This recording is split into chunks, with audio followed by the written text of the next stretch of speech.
सबका हक ऑर्गेनाइजेशन कार्यकर्ताओं ने विभिन्न राजनीतिक दलों के साथ आज प्रेस क्लब में अध्यक्ष रफिया शबन के नेतृत्व में प्रेस वार्ता का आयोजन किया, जिसमें लोकसभा के होने वाले चुनाव में ईवीएम को हटाने की मांग की। उन्होंने कहा, हमारे देश में सबसे पहले 1982 में 50 बूथ पर ईवीएम का ट्रायल किया गया। 2004 से पूरे देश में ईवीएम से चुनाव हुए। 2014 में से 8 निर्वाचन क्षेत्र में वीवीपैट से चुनाव हो रहे हैं। ईवीएम बनाने वाली कंपनियां बेल भारत इलेक्ट्रॉनिक लिमिटेड है। इसके बोर्ड ऑफ डायरेक्टर्स में 7 सदस्य है। इसमें 4 भारतीय जनता पार्टी से है। 2016 से 19 लाख मशीन गायब है। सवाल यह है कि वह मशीन कहाँ है और इतनी ही मशीनों की आवश्यकता होती है, इससे पूरे भारत में चुनाव हो सकता है। ईवीएम मशीन जापान ने बनाई थी, लेकिन आज वहां पर प्रतिबंध लगा दिया गया है।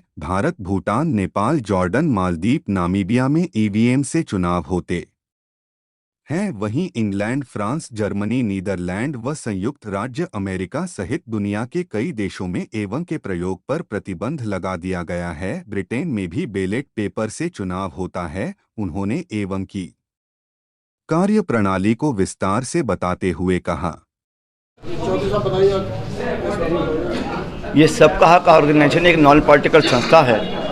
इन्होंने बीड़ा उठाया है पूरे, इन्होंने नहीं, इनके साथ सुप्रीम कोर्ट के कई वकीलों, कई संस्थाओं ने पूरे देश में ईवीएम हटाओ का मुद्दा उठाया है, क्योंकि जनता की नज़र में ये ईवीएम फेल हो चुकी है और जनता का विश्वास ईवीएम से हट चुका है। तो जिस चीज़ से जनता का विश्वास हट जाए, जनमत का विश्वास हट जाए, उस चीज़ को तत्काल प्रभाव से ख़त्म कर देना चाहिए सरकार को। जब सरकार पर विश्वास खत्म हो जाता है तो सरकार हट जाती है। तो ये तो ईवीएम है और ईवीएम के माध्यम से लोगों को नहीं, पूरे देश की जनता को ये शक और ये डाउट है कि ये ईवीएम भारतीय जनता पार्टी अपने मतलब में इस्तेमाल करती है, अपने हिसाब से इस्तेमाल करती है, उसमें सेटिंग करती है, चाहे चिप के माध्यम से, एनी हाउ कुछ भी। तो जब विश्वास खो चुकी कोई चीज़ हो, उसको हटाने की मांग इन्होंने की है और इन्होंने सभी पार्टियों को लोगों को बुलाया है। महमूद प्राचार्य जी ले, भानु प्रताप सिंह जी, तमाम देश में तमाम बड़ी बड़ी संस्थाएँ, हमारे शशि थरूर साहब ने भी RTI डाली, इस पर कई बार इसमें उन्होंने किया है। तो ईवीएम हटाने का मुद्दा पूरी देश की जनता कर रही है। हाँ, ये हम भी उस पर समर्थन करते हैं कि ईवीएम के हटाने के बाद चुनाव हो। मैं ये कहता हूँ जब सरकार को या पार्टी को ये विश्वास है कि जनता हमारे साथ है, हम जनता जीत लेंगे, तो क्यों इतना डर है कि ईवीएम के सहारे भी चुनाव जीतना चाहते हैं। अगर इतना ही भरोसा जनता पर है, इतने अच्छे काम किए हैं, इतने भले काम किए हैं, लोगों की सेवा की है, तो तत्काल प्रभाव से कह दें कि ईवीएम हटाओ, हम जनता के वोट से चुनाव जीतेंगे।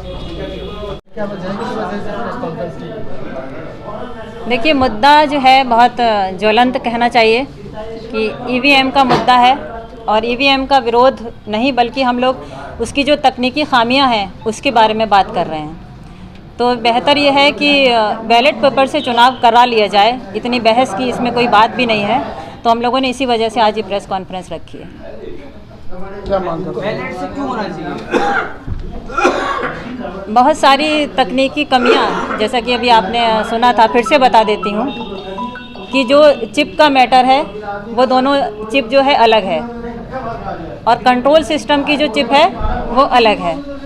तो जब ये वाला हम इलेक्ट्रॉनिक बटन वहाँ दबाते हैं जाकर, थोड़ा सा खामोश कराइए पीछे, तो हमारा वीवीपैट तक पहुँचता है, लेकिन जो कंट्रोल सिस्टम है जहाँ पर काउंटिंग होती है वो एक दूसरा अलग चिप है।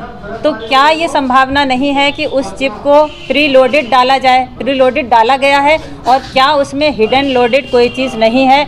इसका सवाल का जवाब मुझे मिलना चाहिए। दूसरा जो मेन मुद्दा है कि जो 19 लाख मशीनें हैं, जो कंपनीज़ ने माना है कि हमने इतनी इतनी मशीनें इनको बेची और वो सारी मशीनें गायब हैं। ये दूसरा मेरा सवाल है कि वो मशीनें कहाँ हैं, वो हमें कब मिलेंगी? तीसरा जो ज्वलंत मुद्दा है और जो मेन मुद्दा ये है कि इतनी ही मशीनों से देश में चुनाव होता है। जब इतनी ही मशीनों से चुनाव देश में हो सकता है तो बड़ी गंभीर समस्या है कि वो मशीनें आखिर गई कहाँ हैं। तीसरा ये है कि जो असम का एक उदाहरण है कि वहाँ 70 वोटर थे सिर्फ डालने वाले और 170 वोट उसमें निकले हैं। कई जगह पर ऐसा भी होता है कि भाई हमारा तो, हम प्रत्याशी खड़े थे निर्दलीय, भाई एक भी वोट नहीं निकला, क्या हमने अपना वोट नहीं दिया? ये भी एक समस्या है।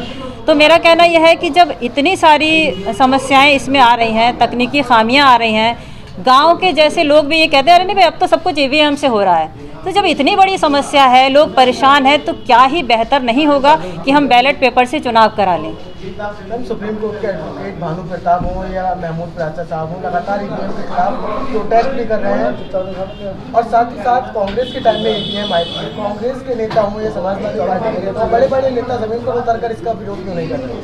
हाँ जी, बिल्कुल सही बात है कि सारे लोग क्यों नहीं आ रहे हैं, सिर्फ 2 नेता या 2 लोग सुप्रीम कोर्ट के क्यों विरोध कर रहे हैं। आपकी बात ठीक है, इसीलिए मैं बीजेपी को कटघरे में नहीं खड़ा कर रही कि आप बाहर निकलकर सड़कों पर आकर आपने ईवीएम का विरोध अभी तक क्यों नहीं किया है, क्योंकि वो जो मशीनें गायब हैं, मेरा किसी पार्टी पर विश्वास नहीं है कि कौन सी पार्टी उस मशीन का उपयोग कर ले। तो मैं सिर्फ बीजेपी की बात नहीं कर रही, सारी पार्टी को आना चाहिए, लेकिन मेरे साथ जो पार्टी के लोग आए हैं, बाकी की बात मैं नहीं करती, लेकिन मेरे संगठन को इस बात का समर्थन सबने दिया है। ईवीएम का विरोध है, समाजवादी के जो प्रदेश सचिव हैं फारूक कादरी वो हैं, असपा पार्टी जो आज़ाद समाज पार्टी के हैं वो हैं, भीम आर्मी के विकास बाबू हैं और मुस्लिम मजलिस के जो हैं ज़िला अध्यक्ष वो हैं। बाकी सबने, सारी पार्टी के जो ज़िला अध्यक्ष हैं उन सब ने मुझे समर्थन दिया है इस बात के लिए, और सभी मुझे लगता है आगे आने वाले दिनों में इस बात को लेकर सड़कों पर आएंगे। चुनाव से पहले ईवीएम का मुद्दा और मुखर होकर आवाज उठाई जाएगी, क्या लगता है? बिल्कुल बिल्कुल, आज मैंने शुरुआत करी है और मुझे यकीन है कि मेरे साथ मिलकर सारी पार्टीज़, बल्कि मैं पार्टी के साथ मिलूँ, ये पार्टीज़, और इसके बाद जो हमारा अगला कदम है वो ये है कि 9 तारीख जो कल की डेट है उसमें हम दामोदर स्वरूप पार्क में एक धरना रखेंगे इसी के खिलाफ। उसमें भी मेरा सभी आम जन से अपील है कि उस धरने में शामिल हो और ईवीएम के विरोध के लिए अपनी आवाज़ को बुलंद करें। सभी पत्रकार बंधु और छायाकार बंधु